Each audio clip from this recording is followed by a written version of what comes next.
kw'Imana gukomeje gusimburwa n'inyigisho z'ibinyoma zikomoka ku bantu, kandi abakomeye bari gukora uko bashoboye ngo bigarurire imitima y'intore z'Imana. Nshuti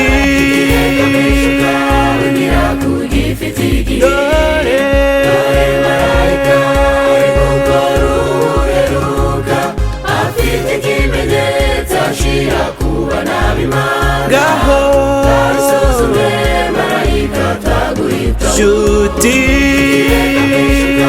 ugira kugifite igihe, dore marayika uri gukora ubuheruka, afite ikimenyetso ashira kuba n'ab'Imana. ngaho isuzume marayika ataguhitaho.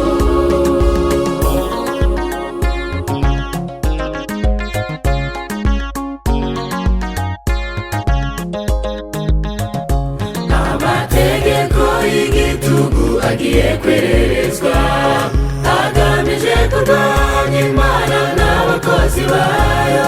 iyamamaza ry'ubutumwa ryagiye rititsurana n'ibihe bikomeye by'akaga n'ubu. nshuti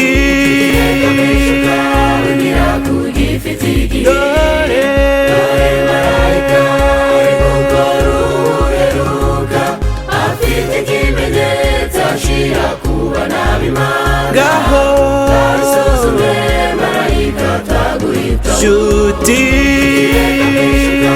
ugira kugifite igihe, dore marayika uri gukora ubuheruka, afite ikimenyetso ashira kuba n'ab'Imana. ngaho isuzume marayika ataguhitaho.